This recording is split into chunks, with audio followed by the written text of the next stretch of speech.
Thank you so long introduction for you, and let me speak Russian for understanding the audience.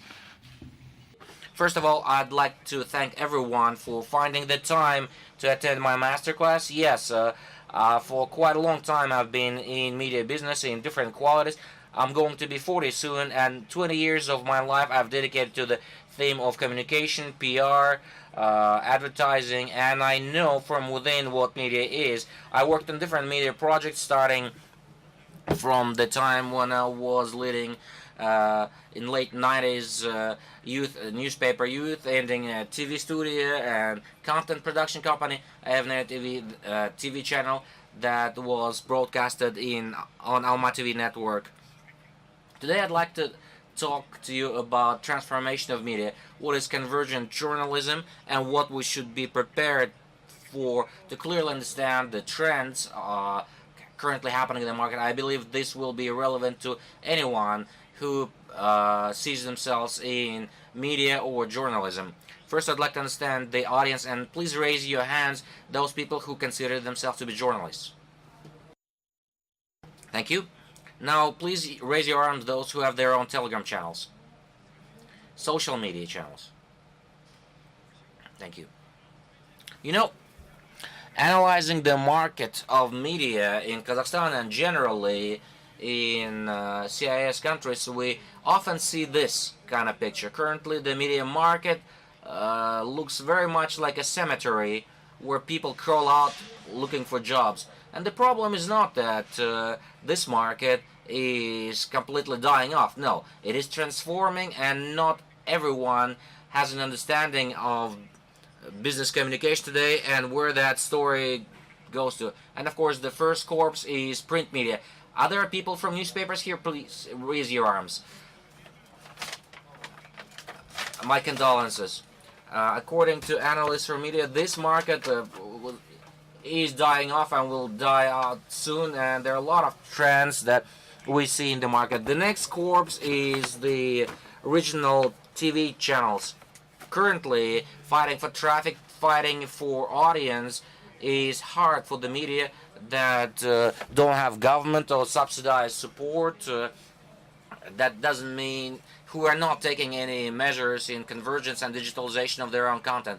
Third in line is online use. As you know, traffic is becoming more and more expensive day after day, and it's a dead-end way. There is no solution. If you don't use untraditional content, unconventional content, if you do not adapt information for the consumption and the preferences of your target audience on the internet, you're basically leading your media, your business to collapse. Media development, as you know, took three stages. First, there was a party press that transformed into pulp fiction. That's 80s, 90s, when tabloids were ahead and that are about to die off, and literally they can count their days. And going forward, press was becoming more stable and more professional. Andrei Miroshnichenko, one of the Russian famous media analysts, predicts that by 2040, press as print media will disappear. Now, what's it caused by? Well, we're going through the last newspaper generation, and they're helping print media. The trend of distribution, delivery to the final consumer is still there. Third is freeing up authors. As you know, in the past few years, the world got the opportunity to deliver to a lot of people, counting billions, the possibility of free authorship. And if earlier, throughout the whole human history, around 100 million, no more than 100 million various types of creative products, such as books and publications, were created, then now, given the digitalization, the open society, convergent society, each of us is an author generating content. Number 4 is certainly technology development that is out there. Here is the slide that demonstrates my words with statistics. This is the Kazakh printed press market. You can see that the advertisement expenditure is reducing, and this trend symbolizes the opportunities further on for the press, either to die or to survive, because without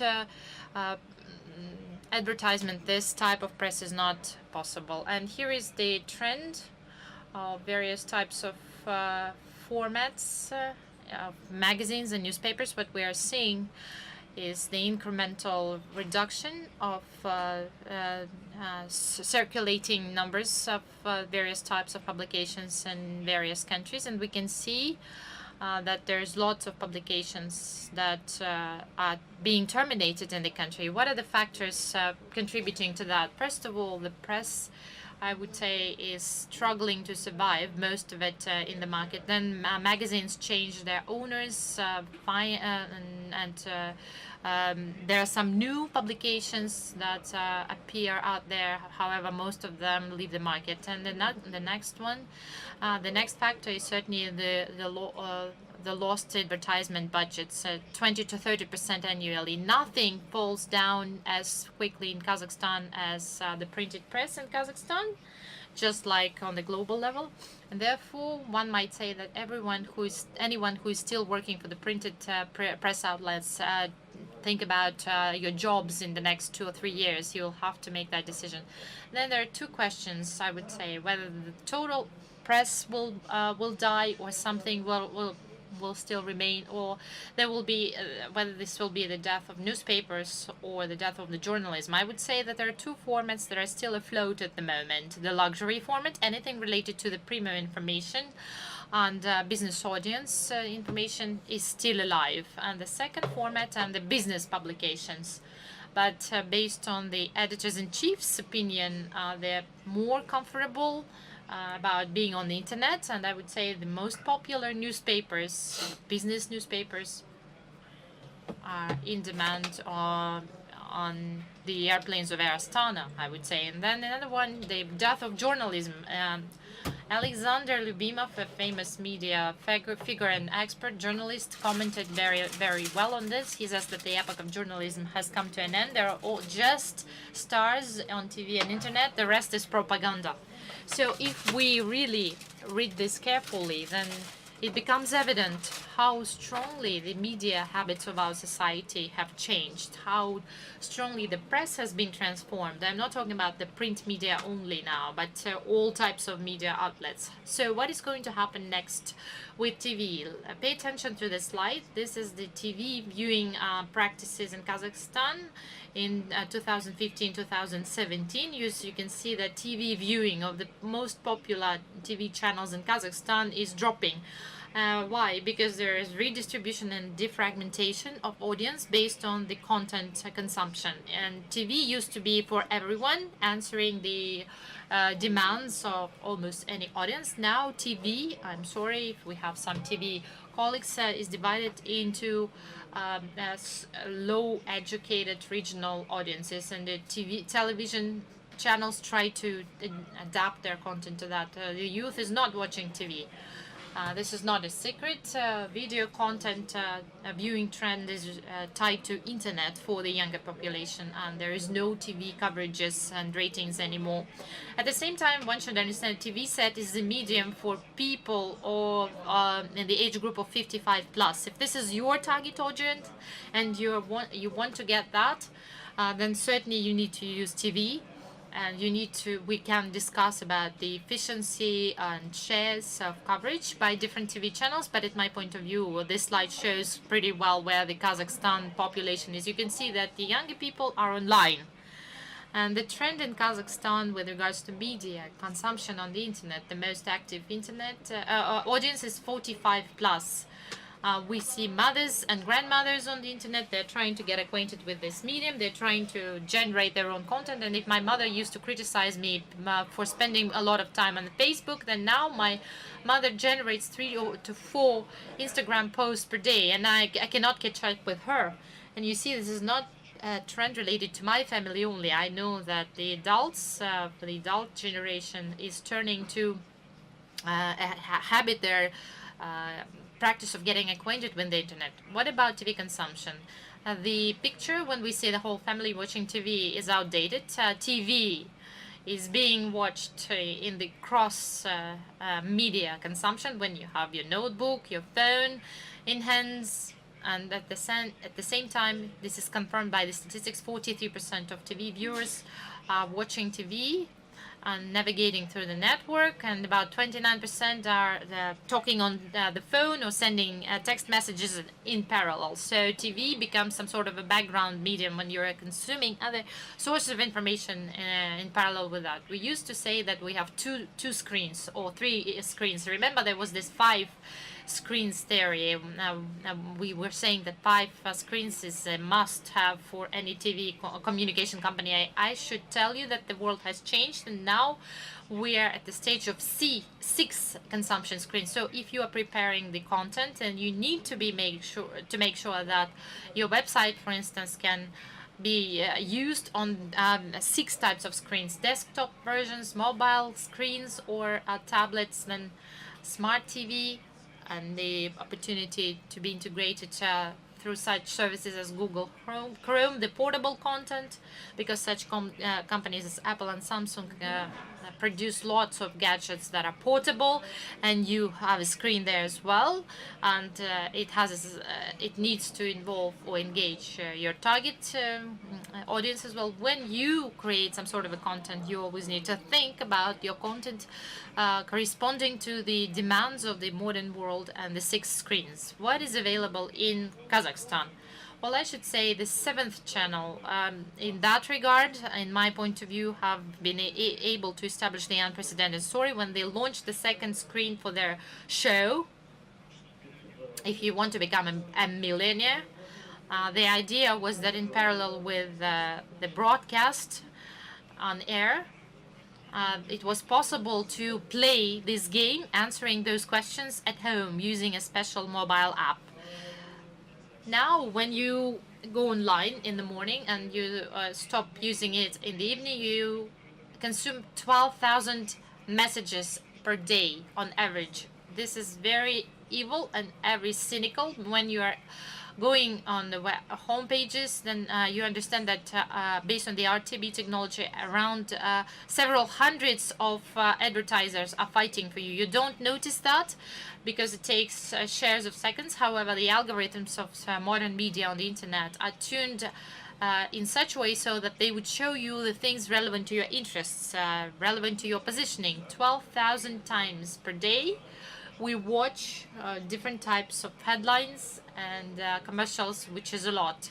As an average media consumer is a container for garbage that gets lots of trash that they don't need. We don't need that, but we need to choose among that information noisy things that really are in line with our interests. This is the so-called clip thinking. What is clip culture? That's when you read diagonally, when you don't have any long reads, when you have 140 symbols, characters in line, and 1 second on Instagram to make a decision whether you want to watch this news or not. This growing information creates this attention deficit. That's why we don't have good memories. We are not focused. We're always trying to look through multiple information headlines that are not relevant to us in many ways, and that is due to the development of new technologies. If we used to have desktops or notebooks before laptops, now everything depends on this thing only. You wake up with it, most likely this is the first thing that you do. You take your phone into your hands, and when you use it as a wake-up call, and then that's the device that you go to sleep with. That's what the information agenda is all about now, and it's important to understand this principle. If we want to be in line with the trend, if we want to have the target audiences, then we need to understand to what extent our information premises and our channels of distribution of content and communication are adapted or adjusted to that thing. The clip thinking is changing our concept-based thinking, and it's not about the trends or the education, it's the generation issue that dictates its own values. It's not good or bad, but we need to accept this, that if before the adult generation would perceive information better reading long books, then now younger people are having difficulties reading 2 paragraphs. The younger people do not know yet already how to read. They know how to put the letters together, but they try to save their time. And the Y and Z generation are more targeting the self-educating and faster format of social videos. This is how I'm reading a book. A book is this slide for me. How do I use it? The mind mapping system. I don't want to remember all the dialects. I take out all the water. And it's important for me to I have the number of points, bullet points. Do you practice mind mapping? I recommend using it with books because you can identify the bullet points, the main summary, and you visualize the picture. So you have this book, Believe Me, I Am Lying. Please write down this title and read this book. It was written by Ryan Holiday, person who worked for the New York Times, and he provides all the methods of manipulation and modern journalism and blogging. And this is a very good thing that will open up your eyes with regards to the cynicism of the modern media, including the American ones. We are living in the world of superficial understanding of information because it changes so quickly. What is happening to our children? We have an emotionally lazy generation. This early procrastination of people is due to the consumption of video content, and they consume much more of that video content than us.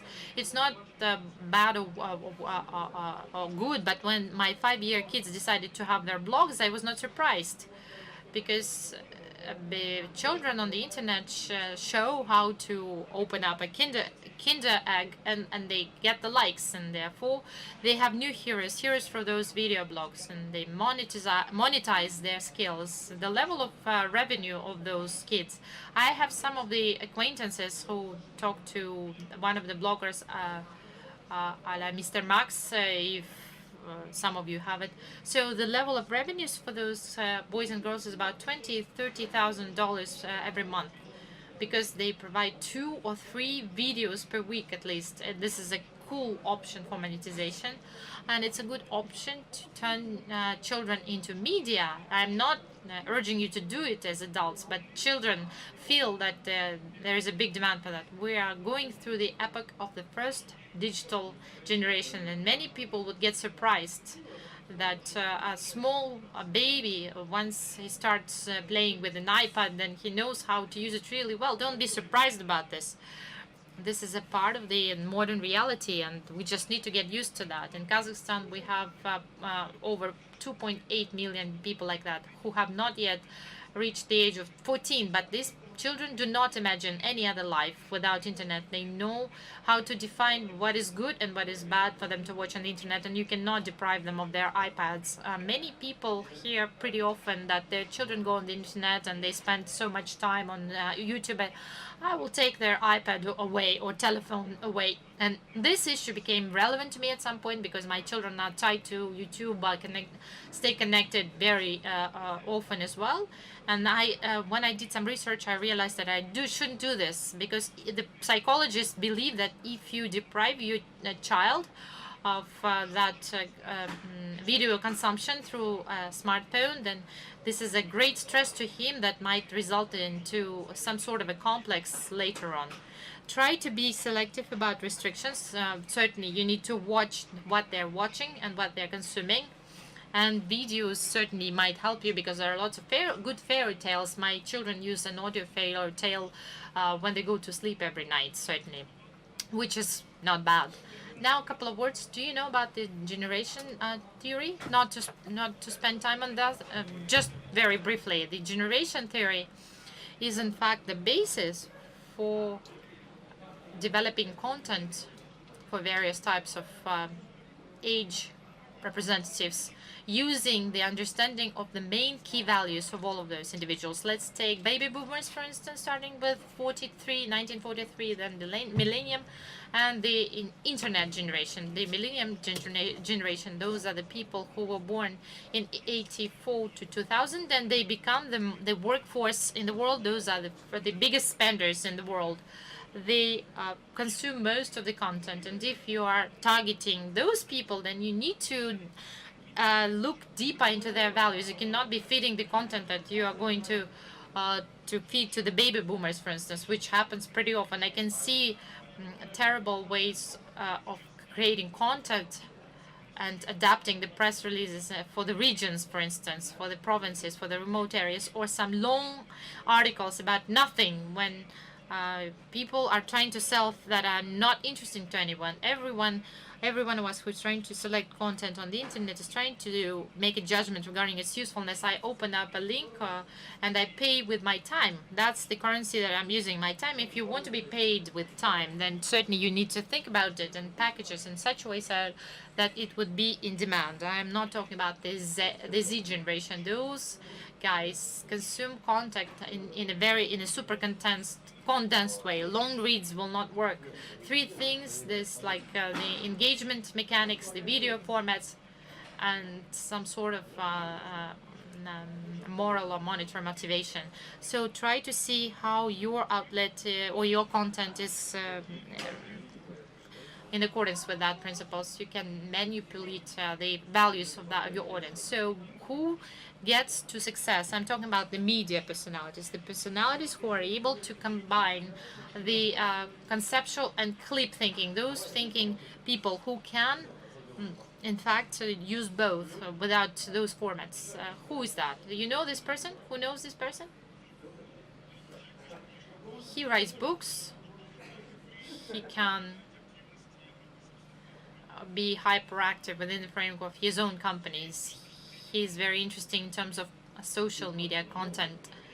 I'm sorry, he's from the baby boomer generation. He was born in 1950. Who else?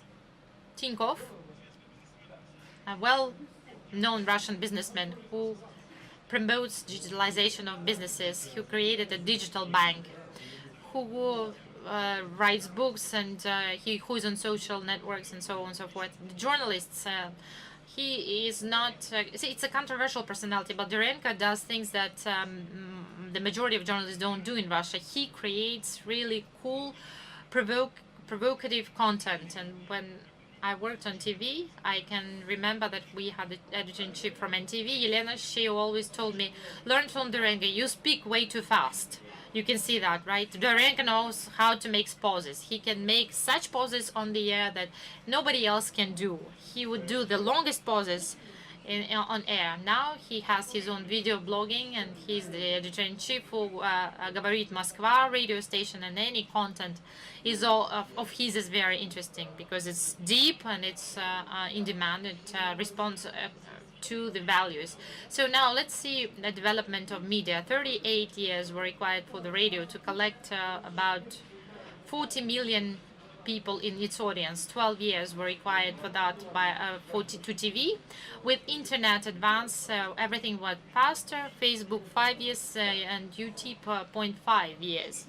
So what is the point in this fable? Use those media of communication and channels of communication that your audience uses. If it's on the Facebook, Instagram, or YouTube, then that's where you need to go. Here is some of the numbers. Kazakhstan statistics say 78% of users are younger than 45 years who use online video.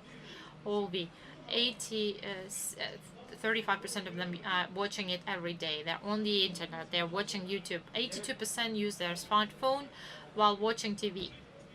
You know, within the last 8 years, I was in charge of the major communication holding, and we were selling television inventories, and it was hard for me. It's hard for me to talk about this because I was sitting on the two chairs at the same time. On the one hand, it was part of my business, and it's still a part of my business because we are producing TV content. But on the other hand, if TV is not getting converged, if it's not getting converged in terms of its development story, then I feel very boring when it comes to, about the directors of those channels, because this trend is growing, and certainly without internet integration, it's utopical. In terms of the mobile internet consumption, 38 from tablets and mobile phones, and only 40% on the desktop options. What does it tell us? We're all on the mobile phones. We're not on our laptops or computers. We're all on our mobile phones. Therefore, the content should be adapted. Here's another analytics from internet. Look at the spending of ad givers internet. 46% display ads. These are banners that appear on sites when you come to your favorite resources. You see some announcements on top. That's 46%. The bad news in this story is that it's all gonna die. The share of this kind of ad is going down. Now, what's growing then should be the question. 3 letters. PPC. What is PPC? Pay-per-clicks. This is a tool that is used by major search engines, Yandex and Google, with shares of about 25 to 30% against 75 to 70. These are the largest players of Kazakhstan's digital market. Kazakhstan does not have its own search engines, so yes, 2 major aggregators, 2 major search engines take from the Kazakh market about 50 to 60% of all the digital money, and their share is going to grow. In our case, in this country's case, it's most likely going to be Google. Kazakhstan is a country where Google's share will grow, and whether we like it or not, whether we argue, fight it, it's only going to grow stronger. We need to understand that clearly. Now, an interesting thing will be online video, all sorts of online movie theaters, YouTube, different platforms, including social media. That's already 12%. Look at these bars. 52% of money growth in one half of the year of the previous year. What does it tell us? Those who advertise are understanding. They're quite cynical. They need numbers. They need studies showing numbers. Everything that's measurable is manageable.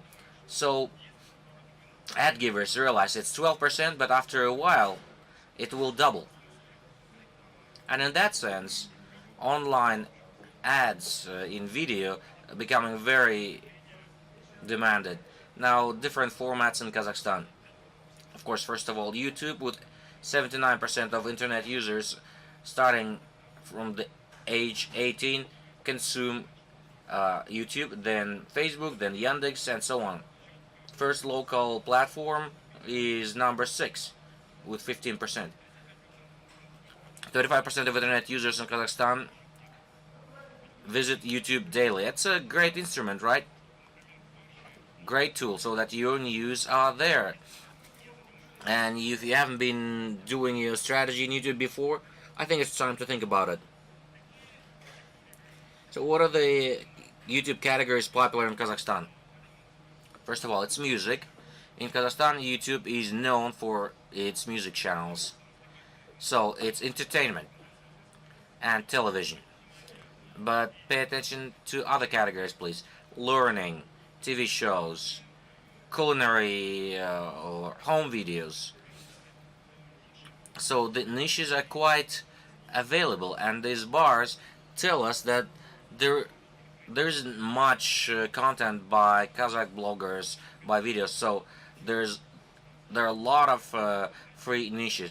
Kazakhstan is kind of a miracle field for those who will be making money on YouTube in 5-6 years. Those who make money, it's already the fact. Most popular video bloggers, people who consider to be motivational speakers, these are the guys from YouTube channels. Take Partnagin, for instance. Now let's look how the authorship developed, and the possibility of monetization thanks to social platforms is becoming so obvious today. Miroshnichenko counted that in 6,000 years of written civilization, there were about 300 million products developed, mostly literature. Starting from 2015, access to internet is available to 3 billion years, and unbelievable leap in authorship. That's probably hard to beat anytime in the future. So 3 to 4 billion authors basically have the possibility to broadcast daily, and that's only growing stronger. It's predicted that in a few years it will double. Now, who do this? Who generate content in social media? most of those who show themselves, these are just authors who don't have original content. They do online masturbation, personal correspondence with those who generate content. About 55% are silent authors. They're only good to like something, to repost something, and they don't even need a keyboard. They just need a mouse. And 10% are reactive authors who participate in discussions, who discuss socially important themes. About 9% of authors identify themselves one way or another. Mostly emoticons, icons, messengers have a lot of that. And attention, 1% only generates content. Just 1%. And by the way, it's statistics true not only for Kazakhstan, it's global. Only 1% of people write regularly something in social media. And as a rule, these are the people who really draw attention. Those who attract brands, audiences, and a lot of people think strangely, why I write something? Would I get an audience? Okay, well, I have an audience. How do you monetize it? Believe me, if you have an audience, you will learn to monetize it. If you have over 20,000 people on Instagram, you will make money on that.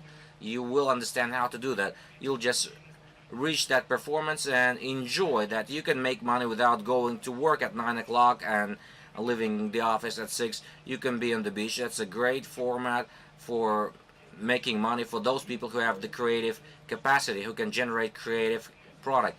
People these days are not just producers, makers, but they're also consumers of media at the same time.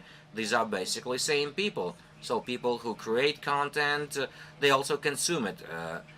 And others. Dmitry Portnyakin, the man who created the most successful YouTube channel on business. He makes double-digit values. Although he started his YouTube channel just in 2016, in the last 18 months he monetized and covered his costs. He's a desirable guest in major marketing conferences. You know this man? Yuri Dudь, editor-in-chief of Sport.ru. He only opened his channel 1 year ago, just 1 year ago, and in this time he had become one of the most famous interviewers of the modern day. And note this, he was not a journalist from the Kremlin pool or some man who for his life was doing interviewing his documentary projects of his own. No, a simple guy who asks honest questions, and 1 year he learned to monetize himself, and 3 million people views him. What kind of media can be comparable with this? Portnyakin, 1,200,000 subscribers. Show me such channels that have a stable audience, set aside national coverage or federal channels in Russia. These are the people who had turned to media. And in my case, I'm interested in the case of Tangirbin Berdangarov. I know him for quite a long time.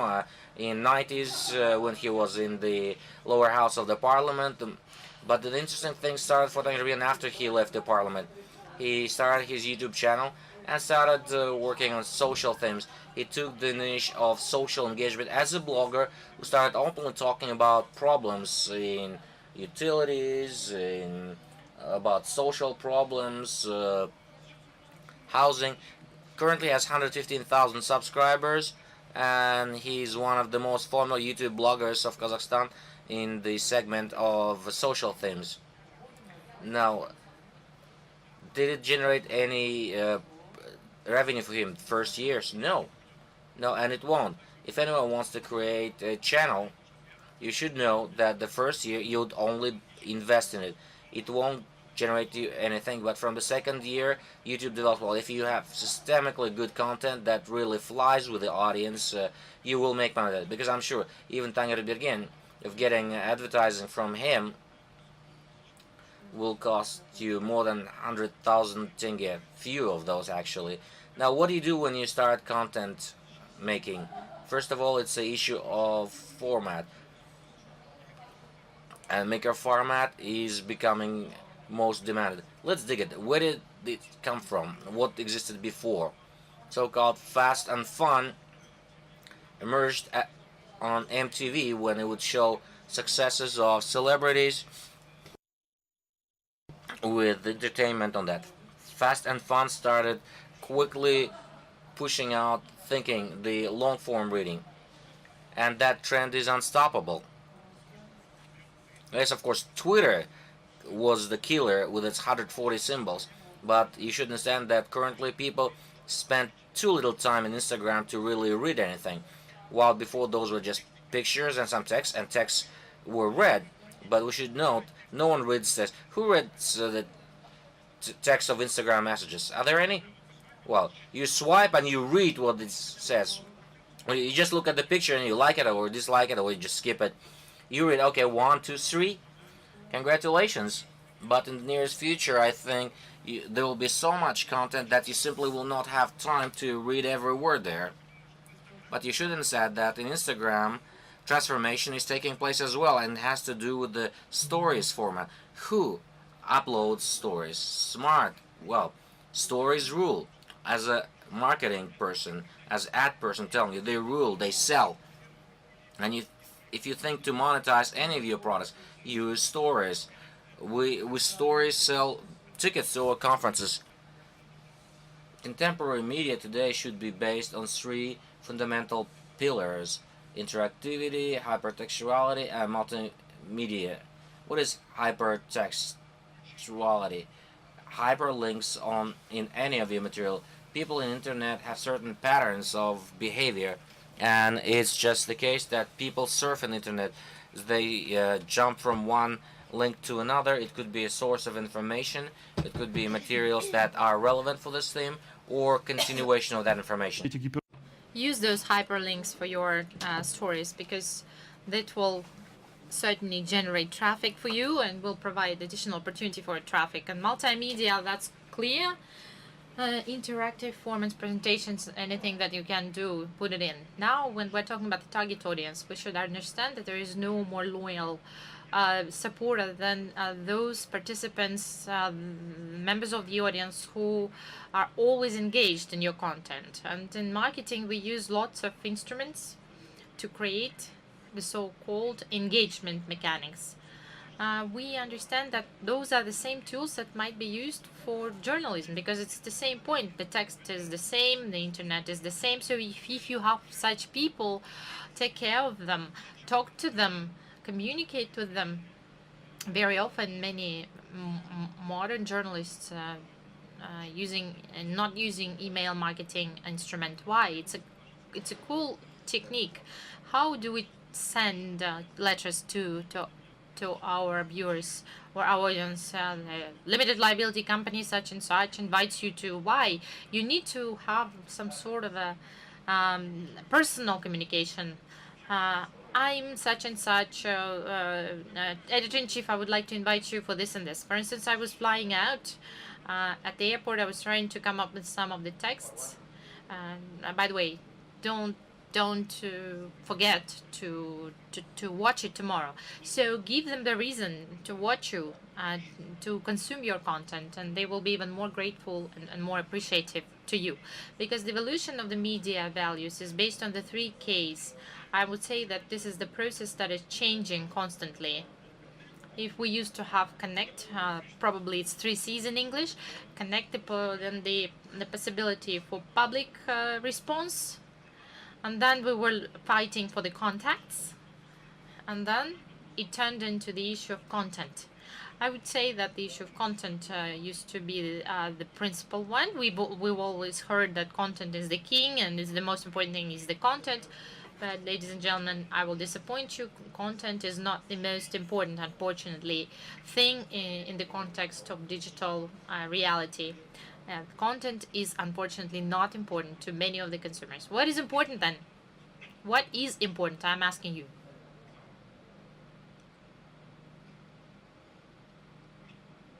The packaging is important. Navigation is important. Navigation and packaging are the 2 things dominating in this market today. I've realized that to most people, what kind of an educational project you propose to him is secondary. The person needs to somehow be familiar with this product at some point on some website, but then you need to use the marketing tools that are really efficient in journalism to do it. In fact, this is the baseline for you to be able to talk, to communicate with the audience. So pay attention to your packaging and navigation, whether you're a designer worked with it, whether you know how to put the tags on the YouTube or Facebook, whether you use hashtags for your stories and so on and so forth. Because this is how your reader can find you easier. The work of the journalist is not finished once the story has been released. I would say that this is where it starts. Let's look at the stages that follow after that to any journalist. First of all, distribution. The journalist should look at this and see whether the story is successful. Number 2 is comments, discussion. If in your media there are lots of comments and you never respond to them, you ignore them, then you will demotivate your audience sooner or later. Certainly you are not obliged to be there and to respond right away. However, it would be good if you could communicate in a personalized way on behalf of your editor or editorial board, responding to the questions of your audience. It's important because people are used to getting some feedback. You know, there's Carol Capel's theory, 5 formats of communication. Feedback was not a part of it before. The media engagement from the part of the large TV channels would just dump the information on people, and whether they wanted to eat it or not, it was not important. Now, the consumers want the feedback, they want to communicate, they want to criticize. And there is no problem about that. Any journalist, any editor is a human being of interest to the readers. So why not talk to them? If you don't want to talk to them on your own, develop a bot. And then that bot will be able to automate your process and respond based on the keywords to any comments. It's very simple. When I started looking at the best case studies of convergent journalism, I didn't find those in Kazakhstan and in Russia. I found a very good case that I liked a lot. It's the New York Times, and it's called The Snowfall. And the whirlpool of this story that was prepared by 3 people. One of them was journalist, photographer, and the content person. 3 of them were able to do programming. You know that sometimes you cannot get hired by the New York Times if you have no computer programming skills, because a modern journalist needs to know how to write a pod, because when you need to do some sort of an article, you will need to put in some sort of a quiz or several questions, put in the photograph. Who is going to do it if not you? Therefore, those guys, they created a genius project which is called Snowfall. Google the story, look what it looks like, what the platform is all about, and what they've done. They've developed a very interesting story that was related to their experience of visiting a mountain, involving various types of characters and interviews. This is a long read. There is a couple of stage-by-stage reveals, but in my point of view, guys did the best that could be done in convergent journalism. Please have a look at it and get inspired. There are lots of videos, maps, and things like that. 3 individuals did that. A great deal of work, such a big scope of work, and the 3 of them were able to do this. Therefore, I have a request to you. It might sound irrelevant to you, but I would like to see more projects like this in Kazakhstan. We want to have the case studies that might be worthy of discussing and of international recognition. One of the major objectives is to motivate your audience.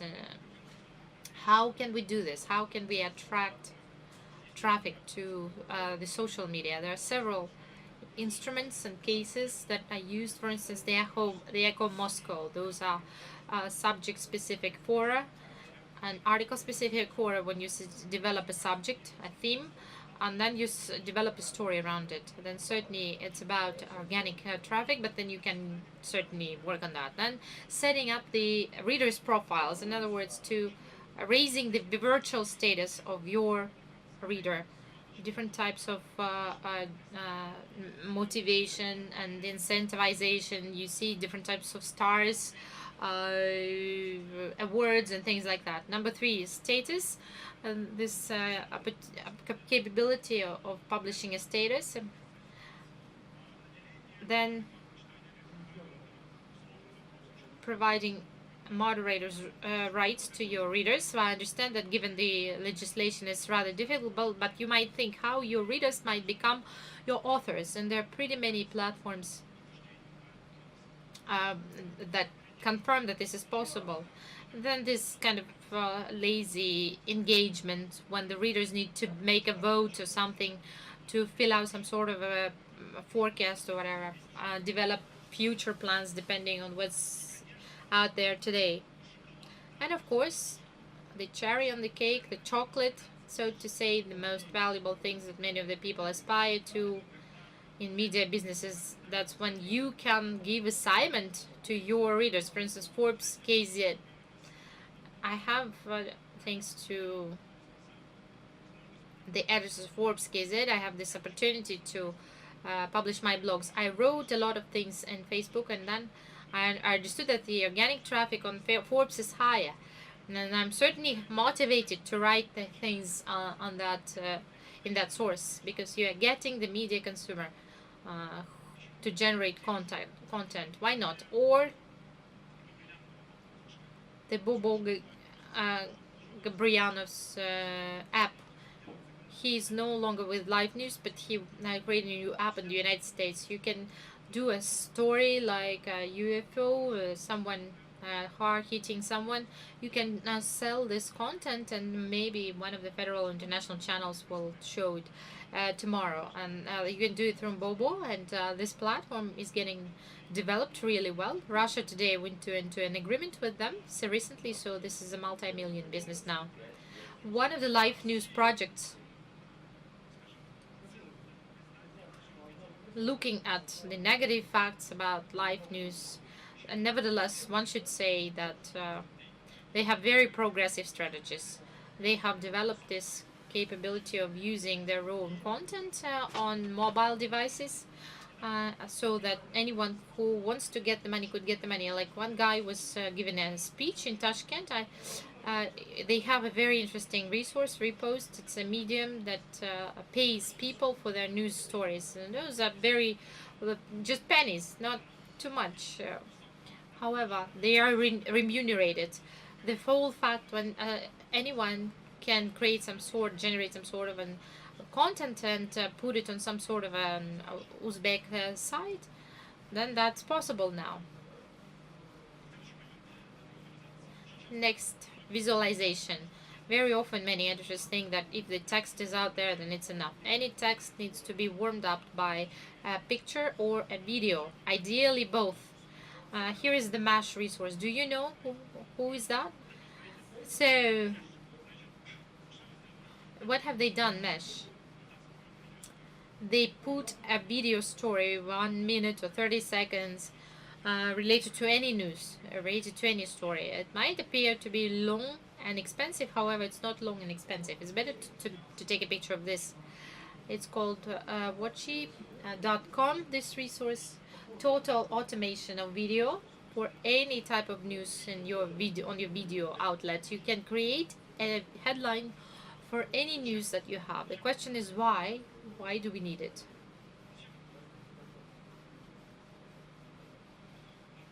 To visualize, to get the audience. You will make money on that. The video content is most in demand. Most of the demand falls on videos, and you can have video format for that if you have the inventories for that. In other words, if you can have video headlines that you publish, then you can monetize this inventory through what? Through videos. You will provide a chance to the advertisement agencies and brands to use this thing and to monetize it. It's a good resource developed by our brothers from Israel. My recommendation to you is to have a look at it and maybe use it. However, trying to chase the content, the traffic, you shouldn't forget about content, because when you're only targeting traffic without paying attention to content is a road to nowhere. The road to nowhere. Some of the examples from the United States to approaches Bework and the New York Times. Two resources that have the different strategies of promotion. Beworker is more of a tabloid, yellow news, and they've been growing their audience pretty often. You know what they've done in their room, editorial room? They had a big screen with ratings of all of the top publications in real time. So they were able to show to the journalists, here is your article versus a different resource, for instance, that that has been out there for a long time, and if you are not in that rating, then you might lose your job. The New York Times has a different strategy. They keep a secret any types of ratings, any types of feedback on their stories. Why do they do it? Not to spoil their journalists. The journalists should not be tied to those media metrics, not to be chasing those scores. What is more appropriate to you, I don't know, but you can choose between the two. Ryan Dice has an interesting approach when it comes to identifying the emotions that work on the internet. We know that the content must be emotional to be well perceived, and the most interesting thing is when everything goes well, no one cares. Someone said that if a plane left point A and landed in point B, it's not a news. But at the same time, sadness, anger, anxiety generate some sort of response right away. I'm not saying this for you to publish only that type of news, but you need to understand why any story related to bad roads or poor utilities in a certain district are so viral. So things related to those emotions can result into monetization. And some of the sites manipulate even that. At the same time, you need to understand that if something is not getting spread, there's no one is reposting your content, then it's dead. So you need to think how to avoid that, how to make sure that your content goes beyond your outlet.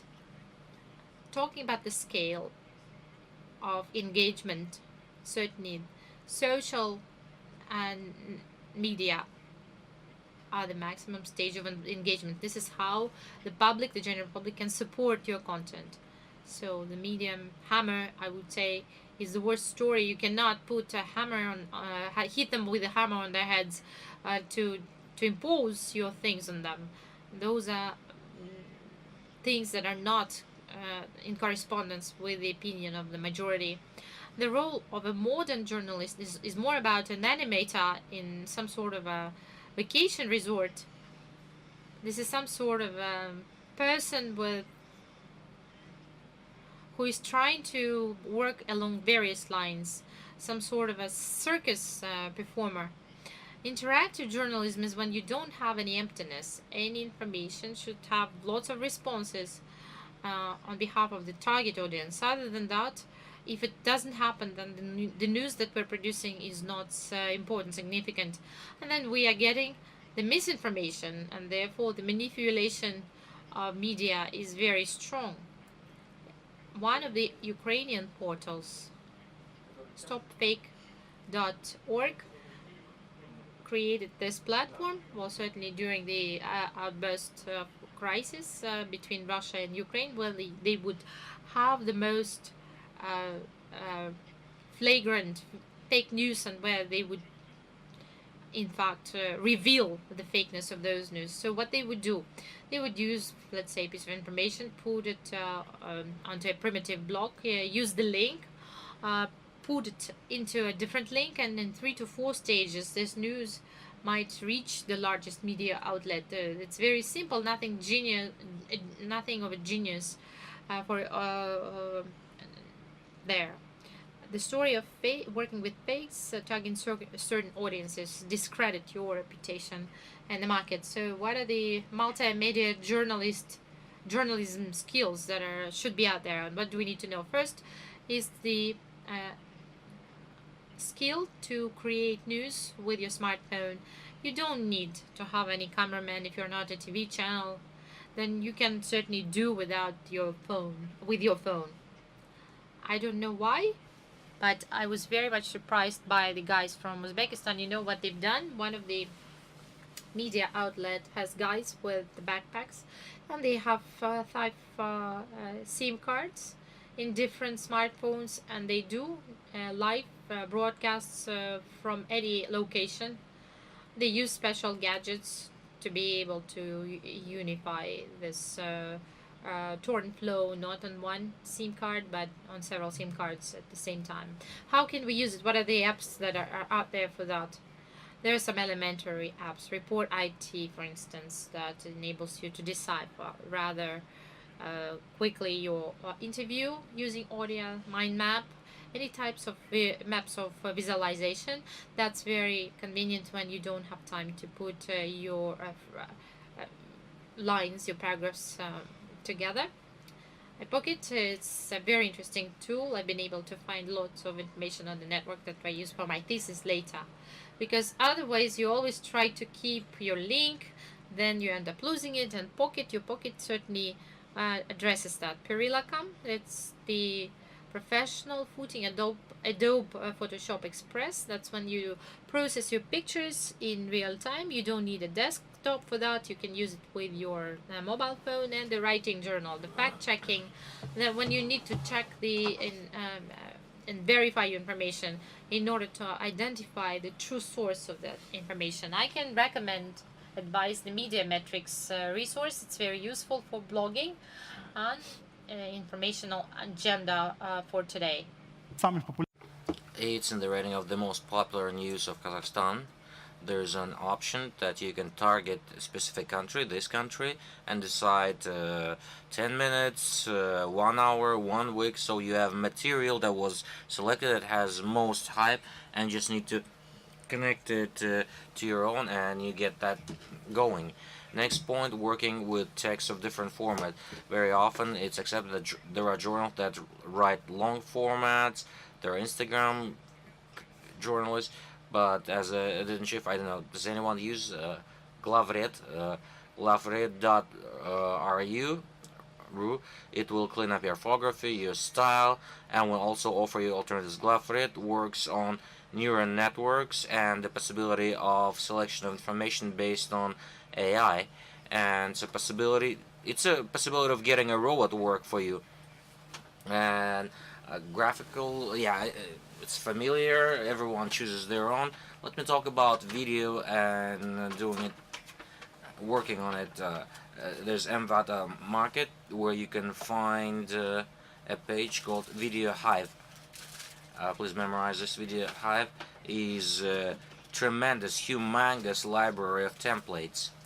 Average cost of the template on this resource is from $3 to $20 US. What do you get for the money? First, you get a ready video. You only need to change some text or photos depending on the template, and you'll find a library of ready-made solutions, of site design. You can basically buy a ready and use website template. It's not gonna cost you much. Working with video, there are many forms. I don't know how it's for you, but I very much like working with iMovie. It's very simple. If you want something more sophisticated, it's Final Cut from Mac, and for Windows there are a lot. One of the simplest, in fact, is Corel Video Studio. It's for those who know nothing about video, do not know how to deal with it. If you think it's thick forest for you, start with that, and you'll very quickly know your way around. A lot is being said about drone journalism and the possibility of using. I think it's a good use, and drones always give you more. Drones you can buy maybe at $100, but that will be a completely different picture, and the possibility do investigation, flyovers of the areas you work on. It'll be very interesting. Direct audio and text broadcasting, two formats. One is very interesting. Stepan Danilov of Doors channel, who makes a show on money, but he is also an active blogger. And every evening on Facebook, he had a project called Stepa Tonight. What would Stepa do? He would take famous persons, beautiful ladies who would broadcast them. It's all for free. He doesn't have to spend money. And it turned out to be a very interesting show with speakers from US, from other countries, and everything worked quite fun and beautiful. But Stepa positioned himself as a sex symbol, and it's mostly girls talking to him. But every time he broadcasted, he would get quite a lot of reflection, and was interesting to his audience. Another one is Minav Live. The man there created a studio for live broadcasting. He would invite celebrities and would take regular people from Skype. When a person wanted to ask a question, let's say ask King Sobchak, they would only had to connect their Skype to Minav Live, and they'll go direct to live without television. It was all built using internet platforms. Minav had a team of freelancers and journalism students. Very few got paid, but just for the idea, that's how the products were born.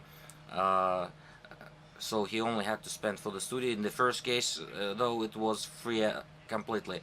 Upin Vata has a resource called graphicriver.net. Use that. It's a possibility of using templates of infographics. There are a lot of them. I don't know whether you can see it. On average, it's $4, $4 to $5, but you get a ready product that templates that are used by major media. You don't have to look for designers. You just need to choose and pay. Or you can go to professionals when it comes to infographics. Infor.im. Another important point that many journalists forget: you need to think as a CEO, but not as CEO as a company, but CEO optimizer.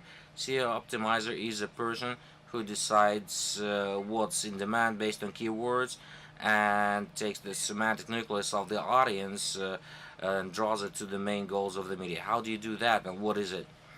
Please use a page called Yandex Word Selection or Yandex Word Stat.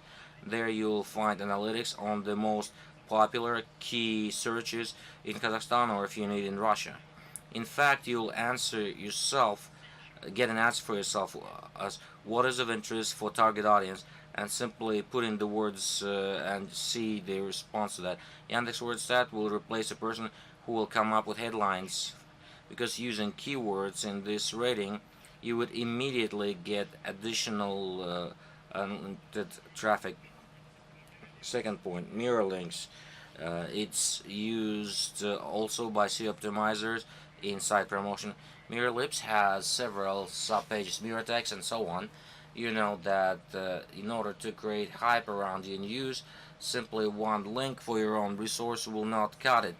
So-called link marketing, when you create a field around your material or around your resource, quickly it takes to additional organic growth of audience. You need to create a link mass. Many starting journalists, start-uppers who come up with a resource always ask, what do I need to do? I don't have organic growth, I don't have the audience. How do I get additional traffic? That's the way to do it. Create that link mass, and then through proper optimization of your site, people will find what they want. It's an issue of 2 or 3 months at the very least. It won't work right away. Not that you tune it up and it works. No, 2 or 3 months, and then you'll get additional coverage. Also, modern journalists have to be very active in social media, and that takes no exception. So what you need to use in social media: first, use stories. We talked about it earlier. This format works for any materials. There's nothing difficult with drawing a picture there. Secondly, use mechanics. When you ask a question and the audience starts playing with that, let that be primitive, but the more primitive the question, the bigger coverage you get. Brunettes and blondes, cats versus dogs, the more idiotic it is, the more you'll actually increase the audience and get more traffic. What else works? 360 degrees works very well. It's $200 for that camera, and you do content in that area, it will be one of the first. Anything new will always be of interest, will always be in demand, so use that format and get new traffic from that easily. And the hardest part perhaps for journalists is getting understanding of marketing, content marketing, and strategic marketing. Let me help you with a little secret. When marketing people launch major advertising campaigns, they think more or less in this manner. It's visualized here. Let's take an example. Let's say Gillette. So what's it all about? When we talk about brand, we say that a brand is no longer using one source of information or one channel of communication only. There's an ecosystem around it, and it's important to understand, are you in that ecosystem of the brands that you expect as your advertisers or not? If you start thinking from the perspective of advertisers in your ecosystem, you'll understand who will be your key advertiser, because these talks that, oh, they don't understand me, no one wants to pay me. Create a product for them, jump into their ecosystem, look at their values, and then money will flow. Of course, I'm simplifying it overly, but the system really does require a comprehensive approach, not just an emotional approach. Try and play with that. And in the end, I'd like to say that the world is changing so fast that there are new professions emerging that we didn't know of yesterday. For instance, trend watchers or people who look after a platform's engagement. There are a lot of people who position themselves in professions that were not known a year ago, or people who work with big data, or people who work on virtualization. You know, in Hollywood, there's a position called best boy. You know what they do? They raise people's moods. They just go around and make everyone happy. So the number of new professions is growing. So you have to be stay with the trend. You know, last year in Cannes, I met this beautiful lady. Her name is Molly Schwecker. Last time hard to pronounce, and she's the head of digital department of Cambridge Analytics. Anyone ever heard about that? Right. And I also heard about him. So I came up to Molly and decided to meet her. Molly is known for two cases. Election campaign of Donald Trump and Brexit, when all sociologists, results of major sociological corporations spoke of one thing, that there will be no Brexit, Trump will lose. Everyone knew that. The CNN tried to show that's how it is, but this girl with 50 people tip, they changed history, and for $50 million, a case of Trump, they created a case that's covered in all digital conference. What they did, they used the technology developed by Mikhail Kaczynski, graduate of Harvard from Eastern Europe, that determines the essence of how people get information, how information on them can be collected on the internet. Who of you have seen in your social media all sorts of tests? What makes you different from a dog? How pink is pink? You know these things, right? So Cambridge Analytica for the first time implement this technology when it comes to data collection and accumulated it for a large number of profiles. That was their know-how. Mikhail Kaczynski developed a mobile app called My Personality, and that app collected people's data. But back then he didn't know how to monetize it. Guys from Cambridge Analytica managed it. They collected this data and divided the American consumer, the voter, and developed more than 500 profiles. And for each such profile, they developed a communication approach.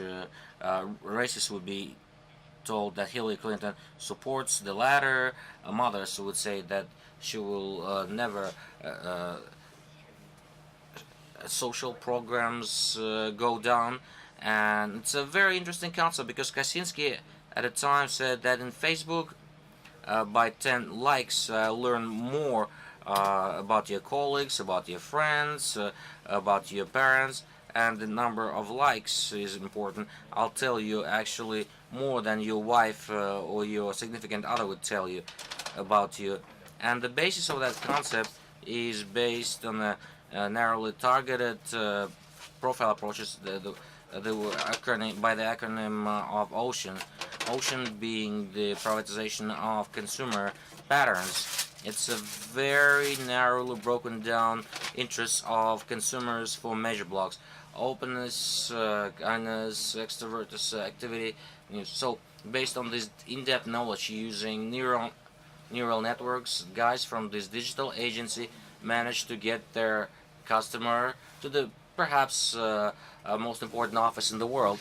So that tells us that it's hard to perceive things thinking of where media is going tomorrow, but it will definitely develop with artificial intellect, with social media, and not to be scared of all these things. You need to be always with the trend of changes, and you need to learn a lot. I wish you that in these days, in this forum, you will gain new knowledge, you will get inspiration and networking that would make you stronger, and thereby will take you closer to the magical, mysterious, but very promising digital future. Thank you. And do you have any questions, please? Andrei from Kiev, Ukraine. Thank you for the interesting presentation. Thank you for recalling Stop Fake. It will continue to be important in the current context. And I have a practical question on YouTube and on New York Times. What are the practical recommendations, simple ones, that you would give to people who want to promote their product in YouTube? And secondly, about New York Times, you made a reference. The main competitor of New York Times is Washington Post. And subscription of Washington Post is annual, $28 a year. New York Times is free, but Washington Post competes when it comes to subscription. How do they manage that?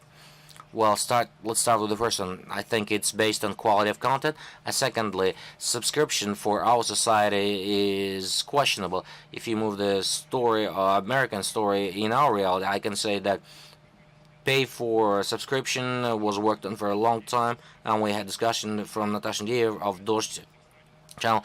We discussed how possible it is in Kazakhstan. It wasn't one of the media summits, and our civil society is not yet mature enough to consume pay for content, but the demand in such content is there, but the share of audience that can't afford to pay for it is very low. Why Washington Post can compete with New York Times on subscription? Because I believe they have a super loyal audience and very high quality content that lets them do that. Now, the first question about YouTube, 3 advices. First, if you're going to YouTube, think about your niche and make it very targeted. For a starter, you need to get understanding what makes you different from others. Telling everyone about everything and loving everyone so that they love you back will not work. So you have to think of your niche.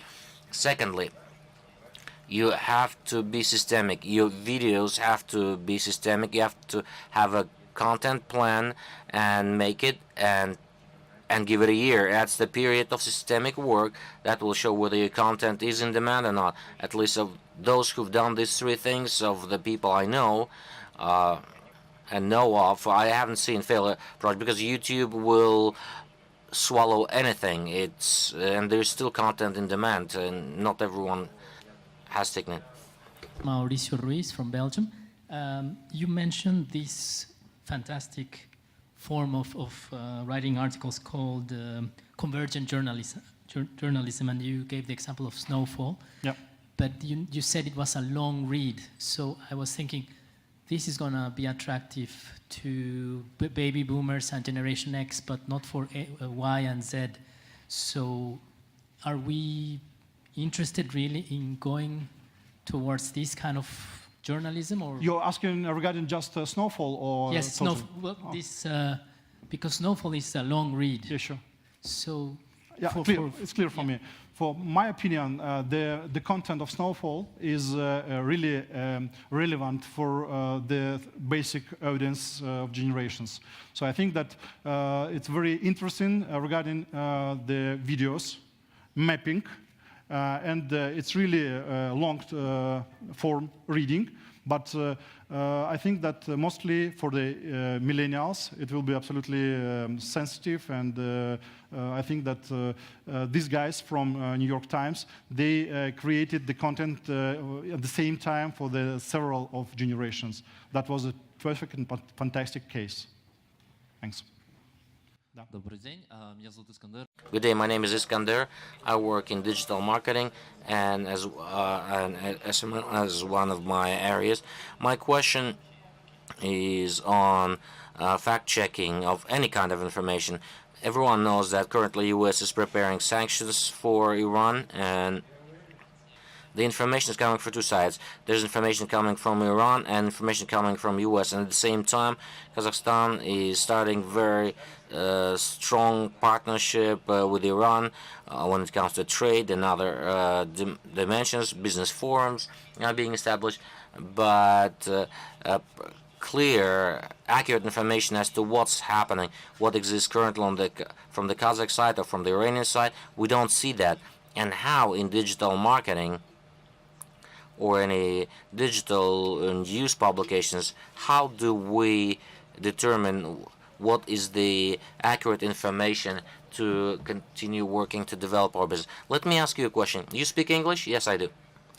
Then I'll answer. We're limited by information area that is predominantly in Russian, that covers us overhead. But that's not the only question where you can consume content. That's one.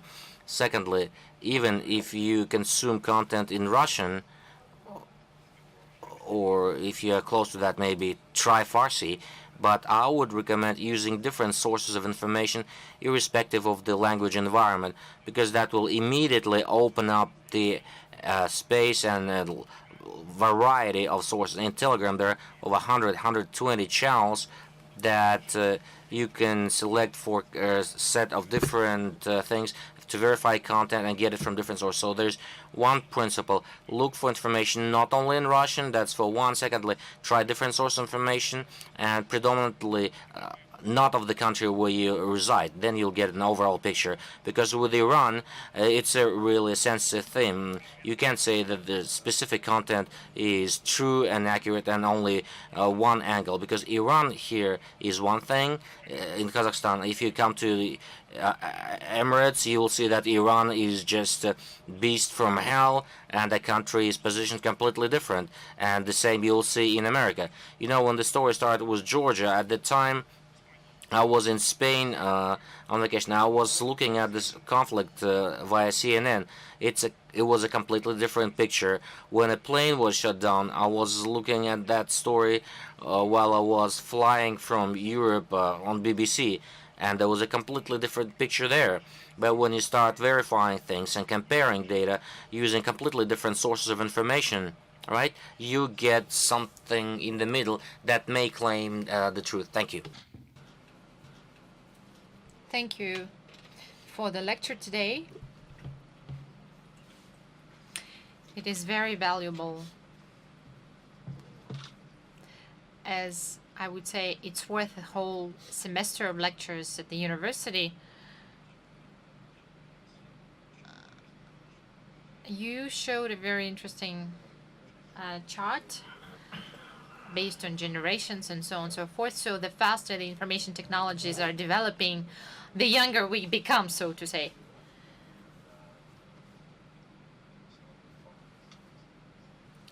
Or excluding some of the adverse effects related to radiation from our gadgets and so on and so forth. Bill Gates? No. Steve Jobs.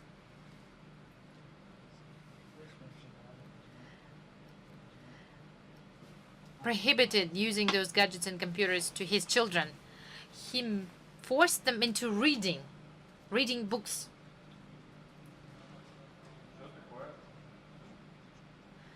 You saw that it was rather natural for this modern generation, for those like little babies under 12 months to start using smartphones and tablets. Do you believe that this is some sort of a dangerous and negative implication for the nearest future? because I would say that the people are getting less intelligent through this type of information. Those great classical books might be probably put on the internet in their electronic format. I understand your format. I will tell you more that there was a time when I would prohibit to my kids being on the internet, and I would force them into reading books on paper. I should say that this is not very efficient as a methodology, because when you're opposing those new developments and habits of younger generations, it won't take you anywhere. The environment is so extended now that the younger people might find a way to those things that are of interest to them. Though I do value books and I write books myself, but what is happening now in terms of information consumption on the part of the younger people, I wouldn't say that they're becoming less intelligent. I understand that they are different, and the values that are dear to them probably were not dear to us in our time. Or let's say classical books on the internet. Their electronic versions are out there. At the same time, the most popular mobile apps that enable you to buy books, they offer those classical books for free. Therefore, I would say this is a complicated issue. On the one hand, you see it's not that efficient and useful trying to fight with innovations. For instance, Uber has had an agreement with Volvo and Mercedes recently to have lots of pilotless cars. Certainly those drivers will end up losing their jobs. Can we fight with that? We can, but will that bring us anything? No, it's happening. Robots will replace human beings in many areas. It will happen, and we need to recognize that. Many creative people believe that they're exclusive, unique, and they will stay afloat anyway. But they will be jobless because journalism has been devalued greatly. And if you know nothing but journalism, I would recommend to you to go into digital technologies, for instance, to learn how to write programs, for instance. That's what I believe. Hello, my name is Alfiya Mukhtalova. I'm a beginning blogger, and I'm getting trained as a TV host and a blogger. And I have a small rubric in my blog, an interview on a smartphone. And probably might appear stupid, but women don't occupy too many niches on the internet. There are more men. You would agree. I would argue with that. Okay, what's your question? What are the niches that is not still filled by women? What are the niches that I should go to, for instance? You're asking a man now. Yes. Okay. It's just interesting for me to see what would men be interested in hearing about from a woman. Well, you know, what men produce is normally in demand among men. As for the unfilled niches in YouTube, there are lots of them. If we are to talk about Kazakhstan internet, there are lots of them. Everything related to cooking, for instance. Cooking is good when it comes to monetization, when you teach the people how to cook, when you have cooking classes, but we have no video blogger in Kazakhstan who would do that. Then I can see there are some of the efforts to go into the beauty niche, makeup, hairstyles, so on and so forth. Then interpersonal relations and personal development. You can talk to women about the ways to get happier, to get married, and so on and so forth. Then there is another niche, how to manage your family relations given various types of mindset particularities. There are lots of such niches. Go on Yandex and put in the keywords, and you will see what the demands of the people are, and that will answer your question. Thank you. Hello, my name is Olga. I'm from the Almaty.kz. I would like to go back to the beginning of the presentation when you were talking about provincial media, that they're dying out. Well, print press, I would probably agree. Here's my question. We are a startup, and how do we have a hope? We are writing about Almaty to Almaty people and those who are now in Almaty. So it's about inbound and outbound tourism. We'd like to produce fresh, relevant, exciting content, but I'm somewhat concerned. Do I need to go global? Because I'm not interested in the global Kazakhstan market or the traffic in all cities of Kazakhstan. I want to work locally. Who told you to go global? Well, at the very start of the presentation, I was concerned. Well, when I was talking about the provincial media that are dying out, I was talking about the news resources, because traffic is dropping. It will continue to drop. So you need to understand two things: where you are going to be getting the traffic from. For instance, you have some investments, you have people who bringing users and so on and so forth. And then the most important question is, what kind of a need are you catering for me? I'm from Almaty, so what kind of a need are you catering for? If you can formulate that, then your website will prosper and develop. However, if you will be washed away by some other 24 websites talking about happenings in Almaty, then there is no prospect, so much prospect for you. Thank you.